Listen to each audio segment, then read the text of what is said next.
بسم اللہ الرحمن الرحیم الحمد للہ رب العالمین والصلاة والسلام علی سید المرسلین۔ جی عزیز طلبہ اکرام، ہمارا کنز دقائق کے بارے میں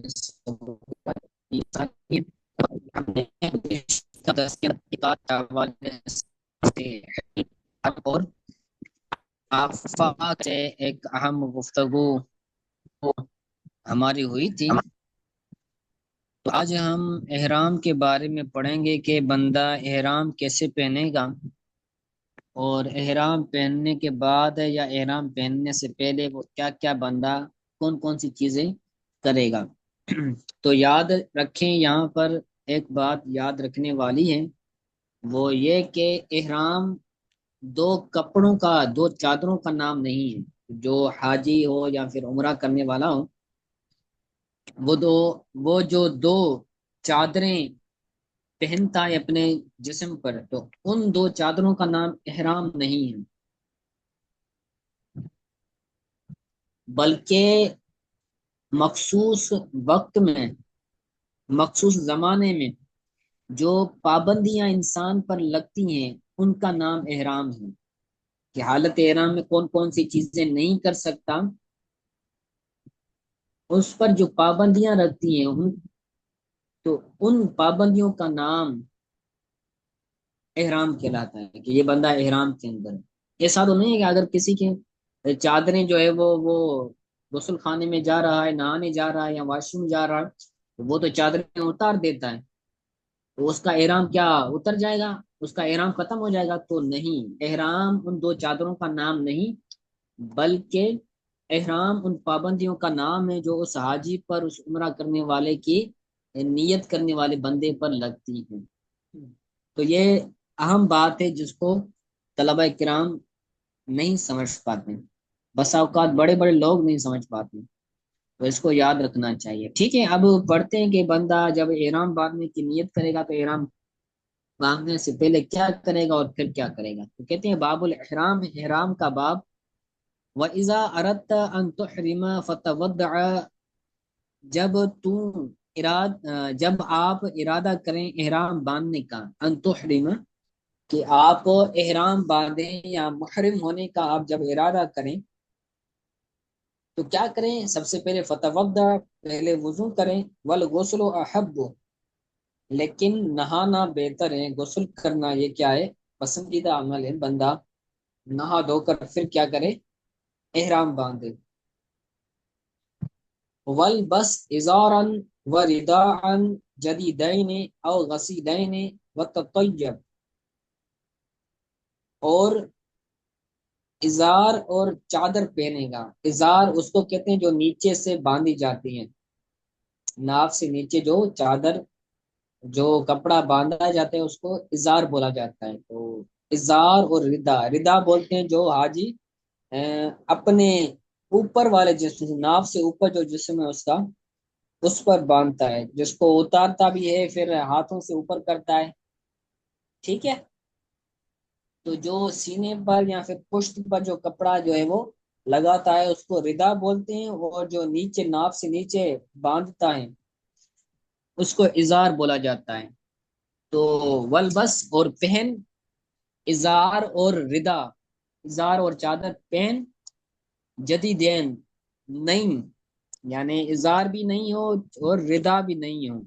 اگر نئی نہیں ہے تو پھر پرانی پہن لیں، لیکن کیا ہو؟ غسیلین، دھلی ہوئی ہونی چاہیے، ایسے نہ ہو کہ میلی چادریں پہن لے، دھلی ہوئی چادریں پہننی ہیں۔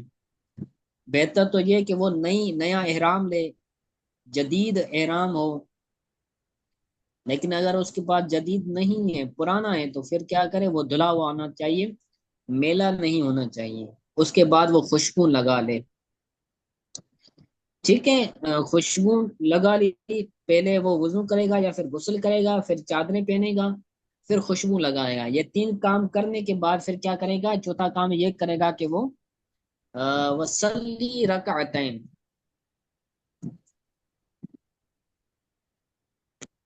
جو ہے وہ دو رکعتیں نماز پڑھے گا۔ وصلی رکعتین، دو رکعتیں نماز پڑھے گا، نفل یا پھر سنت جو احرام کی ہے وہ پڑھے گا، احرام کی نیت سے۔ اس کے بعد وہ دو نماز رکعت پڑھنے کے بعد کیا کہے گا؟ پھر تلبیہ پڑھے، پھر دعا پڑھے گا احرام کی. پھر کہے گا وقل، اور کہے اللہم انی ارید الحج فیسر لی وتقبلہ منی. یہ دعا پڑھے گا دو رکعت نماز پڑھنے کے بعد کہ اے اللہ، میں نے حج کا ارادہ کیا ہے، تو اسے میرے لیے آسان بنا، وتقبلہ منی، اور اسے میری جانب سے، میری طرف سے قبول فرما. ٹھیک ہے، دو رکعتیں پڑھے، اس کے بعد یہ دعا کہ پھر وہ لب، یہ سارے امر عرب تھا نا، یہ شرط تھا. اس کے بعد یہ جزا آ رہی ہے. ٹھیک ہے، فتودع، وضو کرے، ولبس، غسل، چادر پہنے، وتطیب، اور خوشبو لگائے، وصلی رکعتین، نماز پڑھے، وقل، یہ دعا کہے، ولب، تلبیہ کہے. تو یہ ساری کی ساری چیزیں کیا ہے؟ یہ امر ہیں. وہ لب دوبارہ سلاتی کا تنوی بھی الحج، اور اس دعا کے بعد حج کی نیت کرتے ہوئے اس نماز کے بعد تلبیہ پڑھے گا. نماز پڑھی نا دو رکعت نفل، دو رکعت نماز پڑھنے کے بعد، اپنی نماز پڑھنے کے بعد تم تلبیہ پڑھو، اس سے حج کی نیت کرتے ہو. ہاں ضمیر کا مرضی کیا ہے؟ جو ہے وہ تلبیہ، تلبیہ سے حج کی نیت کرتے ہوئے تلبیہ کہے گا. اور تلبیہ کیا ہے؟ وہی لبیک اللہم لبیک، لبیک لا شریک لک لبیک، ان الحمد والنعمت لک والملک لا شریک لک. ٹھیک ہے، لبیک اللہم لبیک، لبیک لا شریک لک لبیک، ان الحمد والنعمت لک والملک لا شریک لک. تو یہ تلبیہ ہے. اس تلبیہ کو وہ دو رکعت نفل پڑھنے کے بعد حج کی نیت سے پڑھے گا. جتنی زیادہ پڑھے پڑھ سکتا ہے، لیکن کم نہیں کرے گا کہ کسی لفظ کو چھوڑ دے. تین جملے ہیں نا، تو ایک جملے کو ترک کر دے، تو ایسا نہیں کرے گا، بلکہ زیادہ کر سکتا ہے. تعداد کے اعتبار سے جتنا پڑھے جو ہے وہ پڑھ سکتا ہے، لیکن کم نہیں کر سکتا. اس کو، اس کے اندر کمی واقع نہیں کر سکتا.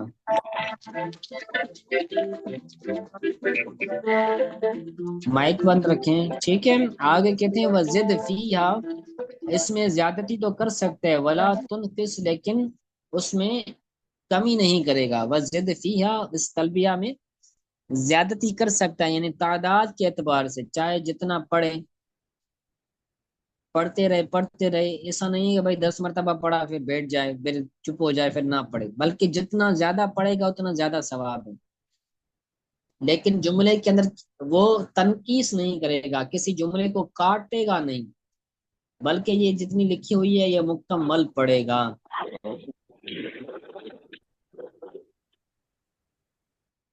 ٹھیک ہے، تو یہ ہو گیا تھا، یہ احرام کے حوالے سے ہو گیا.